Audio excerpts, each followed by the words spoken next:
दुनिया का हर होटल अपने मेहमान का स्वागत लंबी उम्र और खुशियों की दुआ के साथ करता है।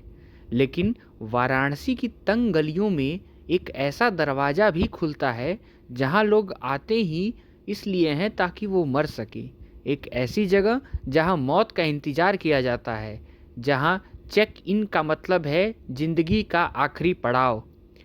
इस दुनिया में ढेर सारे होटल हैं, लेकिन इस दुनिया में केवल एक डेथ होटल है जो कि हमारे बनारस में है। लेकिन काशी इसे मुक्ति भवन कहता है। क्या वाकई यहाँ की दीवारों के पास कोई ऐसी अलौकिक शक्ति है जो मौत को बुलाती है, या फिर यहाँ छिपे हैं कुछ ऐसे गहरे राज जो विज्ञान की समझ से परे हैं? आज के इस वीडियो में हम आपको उस होटल के अंदर ले चलेंगे जहाँ मौत मातम नहीं, एक उत्सव है। वाराणसी के मिसिर पोखरा इलाके में स्थित यह भवन साल 1908 में बनाया गया था। इसे डालमिया ट्रस्ट द्वारा चलाया जाता है। यहाँ आने वाले मेहमानों को सिर्फ गेस्ट नहीं माना जाता, उन्हें मोक्ष कहा जाता है, यानी वो जो मोक्ष की इच्छा रखते हैं। यहाँ रहने का खर्च सुनकर आप हैरान रह जाएंगे। यहाँ कोई लग्जरी रूम नहीं है, बस एक साफ कमरा और बिजली का नाम मात्र खर्च है जो करीब 20 रुपये प्रतिदिन होता है। लेकिन यहाँ पैसा नहीं, आपकी किस्मत काम आती है।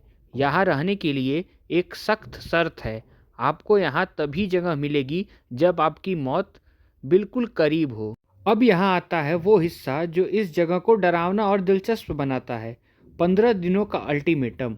अगर आप यहाँ रहने आए हैं तो आपको सिर्फ 15 दिन दिए जाते हैं। अगर इन 15 दिनों में आपकी सांसें नहीं थमी तो मैनेजमेंट आपसे विनती पूर्वक कहता है कि आप घर वापस चले जाइए। स्थानीय लोग बताते हैं कि कई बार लोग 14वें दिन तक बिल्कुल ठीक होते हैं, लेकिन जैसे ही 15वां दिन आता है वो रहस्यमय तरीके से अपना प्राण त्याग देते हैं।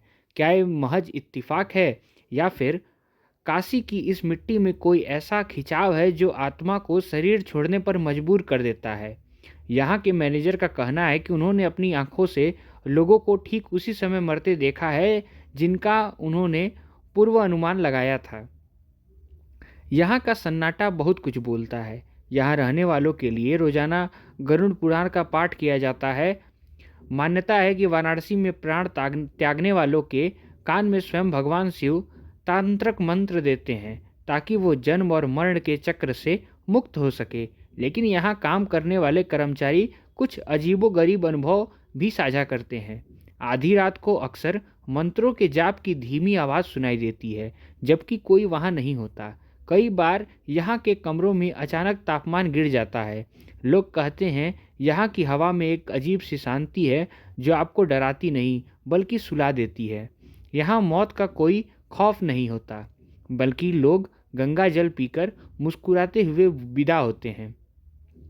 इस जगह की ख्याति सिर्फ भारत तक सीमित नहीं है। साल 2016 में इस पर एक इंटरनेशनल फिल्म बनी है, जिस फिल्म को दुनिया भर के फिल्म फेस्टिवल में दिखाया गया।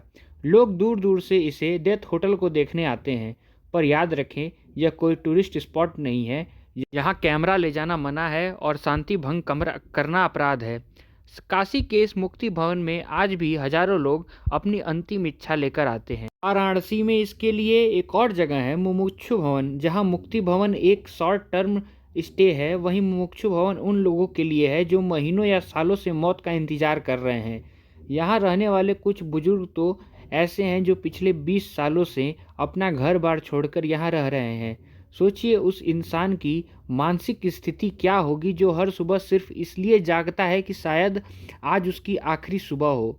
यह जगह आस्था और धैर्य की उस सीमा को छूती है जिसे हम और आप सोच भी नहीं सकते। मुक्ति भवन का सीधा संबंध वाराणसी के सबसे खौफनाक और पवित्र घाट मणिकर्णिका से है। मणिकर्णिका दुनिया का एकलौता ऐसा शमशान है जहां चिता की आग कभी ठंडी नहीं होती। 24 घंटे 365 दिन यहाँ लाशें जलती रहती हैं। लेकिन यहाँ एक गहरा रहस्य है। स्थानीय अघोरी और पंडितों का मानना है कि इस मुक्ति भवन ने प्राण त्यागने वाले व्यक्ति की आत्मा को सीधे यमराज के पास नहीं जाना पड़ता। कहा जाता है कि शमशान के पास अदृश्य रूप में शिव के गढ़ पहरा देते हैं। क्या यह संभव है कि मुक्ति भवन और मणिकर्णिका के बीच कोई स्पिरिचुअल कॉरिडोर हो? कुछ चश्मदीदों का दावा है कि उन्होंने रात के सन्नाटों में घाट की ओर जाती अजीब सी परछाइयाँ देखी हैं जिनका कोई शरीर नहीं होता। मुक्ति भवन के रिकॉर्ड्स में एक ऐसी कहानी दफन है जो रोंगटे खड़ी कर देती है। साल 1990 की एक घटना है। एक वृद्ध व्यक्ति यहाँ रहने आए। उनके बचने की कोई उम्मीद नहीं थी। 14वें दिन की रात उन्होंने अचानक उठकर कमरे के कोने में इशारा करते हुए कुछ कहना शुरू किया, जैसे वहाँ कोई खड़ा हो। वहाँ मौजूद लोगों ने बताया कि कमरे का तापमान अचानक गिर गया। बर्फ सी जमने वाली ठंड पड़ने लगी। अगले ही पल उस व्यक्ति के चेहरे पर एक अजीब सी चमक आई। उन्होंने शांति से अपनी आंखें मूंद ली। रहस्य की बात यह है कि उनके शरीर से फूलों की खुशबू आने लगी, जबकि वहाँ कोई फूल नहीं था। क्या वो मोक्ष था या फिर मौत का वो दूत जिसे सिर्फ मरने वाले ही देख सकते हैं? आज का विज्ञान कहता है कि मौत सिर्फ एक बायोलॉजिकल प्रोसेस है। अंगों का काम बंद कर देना ही मौत है, लेकिन मुक्ति भवन इस थ्योरी को चुनौती देता है। ऐसे एक इंसान जिसे हफ्तों पहले मृत्यु घरने की चेतावनी डॉक्टर ने दी थी, यहाँ आकर ठीक 15वें दिन ही शरीर त्यागता है। मनोवैज्ञानिक इसे विल पावर यानी इच्छा शक्ति कह सकते हैं, लेकिन वाराणसी के लोग इसे महादेव की इच्छा कहते हैं। काशी की ये भवन हमें सिखाते हैं कि मौत अंत नहीं बल्कि एक बदलाव है। मुक्ति भवन सिर्फ पत्थरों और दीवारों की नहीं है, ये उस विश्वास का प्रतीक है जो इंसान को मौत से डरना नहीं, उसे गले लगाना सिखाता है। वाराणसी की इन गलियों में आज भी कई ऐसे राज दबे हैं जिन्हें शायद हम कभी न जान पाएं। वाराणसी में एक कहावत मशहूर है, यहाँ काल भैरव की मर्जी के बिना पत्ता भी नहीं हिलता, और मुक्ति भवन में मौत भी उनकी इजाज़त के बिना नहीं आती। लेकिन क्या आप जानते हैं कि मुक्ति भवन के कुछ पुराने सेवक एक खास तरह की स्मेल को पहचान लेते हैं, यानी कि एक खास तरह की गंध को पहचान लेते हैं। जी हाँ, कहा जाता है कि जब किसी की मौत चंद घंटों ही दूर होती है तो उसके कमरे में चंदन और मिट्टी की एक अजीब सी मिली जुली महक आने लगती है। इसे यहाँ के लोग यमराज की दस्तक कहते हैं। अब बात करते हैं उस पहलू की जो रोंगटे खड़े कर देगा। मुक्ति भवन और मणिकर्णिका के बीच सिर्फ कुछ गलियों का फासला है, लेकिन आध्यात्मिक रूप से दोनों एक दूसरे से जुड़े हैं। कई बार रात के सन्नाटे में जब पूरा शहर सो रहा होता है, कुछ साधुओं को मुक्ति भवन के आसपास देखा जाता है।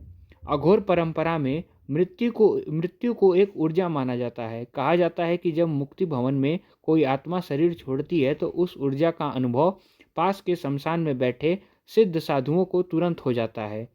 क्या ये मुमकिन है कि मुक्ति भवन सिर्फ एक ठहरने की जगह नहीं बल्कि एक एनर्जी पोर्टल है? कुछ पुरानी कहानियों के अनुसार यहाँ से निकलने वाली आत्माओं को सीधे मोक्ष के मार्ग पर ले जाने के लिए आदेश दिया जाता है। मुक्ति भवन के एक पुराने मैनेजर थे जिनका अनुभव इतना गहरा था कि वो किसी की आंखों में देखकर बता देते थे कि उसे 15 दिन लगेगा या 15 मिनट। यहाँ एक रजिस्टर है जिसमें पिछले कई दशकों का रिकॉर्ड दर्ज है, लेकिन इस रजिस्टर में कुछ ऐसे पन्ने भी हैं जिन्हें हर किसी को नहीं दिखाया जाता। इनमें उन लोगों का जिक्र है जिनकी मृत्यु के समय कमरे में अजीबोगरीब रोशनी दिखाई गई थी। स्थानीय लोग बताते हैं कि एक बार एक विदेशी रिसर्चर इस जगह का मजाक उड़ाने आया था, लेकिन मुक्ति भवन की दहलीज पर कदम रखते ही उसे इतना तेज चक्कर आया कि वह बेहोश हो गया। होश आने पर उसने बस इतना कहा, मैंने वो देख लिया जो मुझे नहीं देखना चाहिए था। उसके बाद उसने वाराणसी की ओर कभी मुड़कर नहीं देखा। आखिर उसने ऐसा क्या देख लिया था? मुक्ति भवन से मणिकर्णिका तक का सफ़र महज कुछ मीटर का है, लेकिन यह सफ़र दुनिया का सबसे महंगा सफ़र माना जाता है। यहाँ डोम राजा का परिवार अंतिम संस्कार का प्रबंध करता है। कहा जाता है कि मुक्ति भवन में प्राण त्यागने वालों की चिता की आग सबसे पहले शांत होती है। तंत्र शास्त्र के अनुसार जो व्यक्ति मोक्ष की कामना लेकर यहाँ मरता है उसका शरीर अग्नि को बहुत जल्दी समर्पित हो जाता है। यह विज्ञान के लिए एक पहेली है, लेकिन काशी के लिए यह रोज की हकीकत है। वाराणसी का मुक्ति भवन हमें याद दिलाता है कि इस मॉडर्न दुनिया के अंदर कुछ ऐसी दुनिया भी है जहां रूहानी ताकतें आज भी राज करती है। यहाँ आकर हर अहंकार, हर दौलत, हर रुतबा राख हो जाता है। बचता तो है सिर्फ सत्य। क्या आप में इतनी हिम्मत है कि आप जीते जीत इस भवन के अंदर जाकर उस शांति को महसूस कर सके जिसे लोग मौत कहते हैं। अगर आपको मौत का होटल की यह सीरीज पसंद आई तो हमें कमेंट में बताइए कि क्या आप वाराणसी के अघोरियों के गुप्त ठिकानों पर अगला वीडियो चाहते हैं। इस वीडियो को अंत तक देखने के लिए बहुत बहुत धन्यवाद। हर हर महादेव।